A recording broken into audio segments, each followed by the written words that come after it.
Aurangabad lockdown को लेकर इम्तियाज़ जलील। औरंगाबाद जिले में क्या करना चाहिए था और क्या किया गया? मुझे ये नहीं समझ में आता है कि औरंगाबाद के जितने भी अधिकारी है ये बंद मनाने के लिए इतने उत्सुक क्यों रहते हैं। इससे पहले भी देखा गया था कि औरंगाबाद में बस लॉकडाउन करना इनका एक ही मोटिव नज़र आ रहा था, जबकि पूरे हिंदुस्तान के अंदर कोरोना फैला हुआ है, पूरी दुनिया के अंदर फैला हुआ है। लेकिन यहाँ पर उठे सुटे कोई ना कोई खड़े हो जाता है। और हमारा ये कहना था कि अधिकारियों के साथ लोक प्रतिनिधियों की भी जिम्मेदारी होती है इसमें। हमने कहा था कि ये 4 अधिकारी अगर बैठ के अगर ये फैसला कर रहे हैं तो हम कोई गुटियाँ खेलने के लिए नहीं बने हैं इसमें। शहर में आमदार है, शहर में खासदार है, आप उनको भी कॉन्फिडेंस के अंदर लीजिएगा। और क्या फैसला लिया गया है आपने कहा है कि नहीं ये खुला रहेगा, ये बंद रहेगा करके, सैटरडे और संडे कंप्लीट लॉकडाउन रहेगा करके। IAS IPS ऑफिसर्स इतने ज्ञानी, तो आपकी मीटिंग से पहले आपका क्या कोरोना के साथ मीटिंग हुई है क्या कि वो मंडे टू फ्राइडे वायरस जो है वो फैक्ट्री पे जाएगा, काम करेगा, सैटरडे और संडे के दिन बाहर लोगों के ऊपर अटैक करेगा, तो सैटरडे और संडे है तो हम बंद करेंगे करके? क्या लॉजिक क्या है? आप हमको बताइए ना, उसमें हमको अकल नहीं है, हमको समझ में नहीं आता है। आप बहुत ज्ञानी हैं तो हमको समझाइएगा कि सैटरडे संडे है तो आप सिर्फ बंद कर रहे हैं कंप्लीट लॉकडाउन, और बाकी दिनों के अंदर ये खुला ये बंद।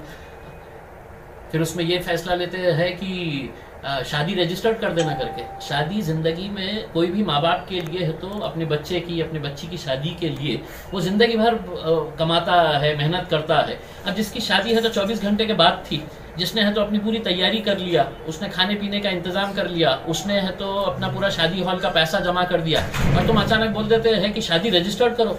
कलेक्टर साहब, आपको पता नहीं है कि रजिस्टर्ड मैरिज करने के लिए भी 1 महीने का टाइम लगता है, नोटिफिकेशन देना पड़ता है। ऐसा नहीं है कि इम्तियाज़ जलील जा रहा और बोल रहा मेरी शादी कराओ अभी और उन्हें साइन करके दे रहे हैं करके। हमारा ये कहना है कि थोड़ा सा आप सबको कॉन्फिडेंस में लीजिएगा। उसमें इतनी जल्दबाजी करने की ज़रूरत नहीं है आपको कि लॉकडाउन करना है। पूरे हिंदुस्तान के अंदर हम भी घूम रहे हैं, हम पूरे हिंदुस्तान के अंदर घूम रहे हैं। और लॉकडाउन करने से पहले मोदी साहब से पूछ लेना था कि साहब आपने लाखों लोगों को जमा किए हैं पश्चिम बंगाल के अंदर, वहाँ पे क्या वायरस ने है तो छुट्टी लिया हुआ है क्या? जहाँ जहाँ इलेक्शन हो रहे हैं वहाँ पर वायरस की छुट्टी, और यहाँ पे 4 अधिकारी बोल रहे हैं कि नहीं हमको लॉकडाउन करने का है करके। जब तक अच्छे डिसीजंस रहेंगे हम साथ देंगे, जब तक नहीं रहेंगे तो खुदा हाफिज़। अगर जिन लोगों ने शादी की डेट ले चुके हैं तो उनके लिए आप क्या मदद कर सकते हैं? नहीं बिल्कुल, अगर कोई शादी करना चाह रहा है तो हम पूरी तरीके से निर्बंध, जैसा फैक्ट्रीज के अंदर, इंडस्ट्री के अंदर आपने इजाज़त दी है, क्या बोल रहे हैं कि नहीं फैक्ट्री वाले पूरी तरीके से इसको अच्छे तरीके से मेंटेन करेंगे। वही लॉजिक आप शादी खानों के अंदर कर दीजिएगा कि साहब 100 लोगों से ज़्यादा कोई नहीं आएगा या 50 लोगों से ज़्यादा नहीं आएगा करके। आप अचानक बोल रहे हैं कि नहीं रजिस्टर्ड मैरिज कर दीजिएगा करके। वाह कलेक्टर साहब, हाँ बहुत ही अच्छा आपने फैसला लिए हुए है। 1 दिन के अंदर आप कलेक्टर है, आपके अंडर में आता है मैरिज डिपार्टमेंट, 1 महीने का नोटिफिकेशन देना पड़ता है। अब जिन लोगों ने अपना शादी की पूरी तैयारी कर लिए है वो लोग अगर आज परेशान घूम रहे हैं, हमारे पास आइए, हम मदद करेंगे उनको जैसा जिस तरह से करने का है। जो आपने कंपनीज के ऊपर निर्बंध लगाए हैं वही निर्बंध लगाइएगा 50 लोगों के ऊपर। पुलिस वाले रख दीजिएगा उसके अंदर कि कोई बगैर मास्क के अगर आया तो उसके ऊपर कार्रवाई करो, 50 से 51 हो गया है तो कार्रवाई करो करके।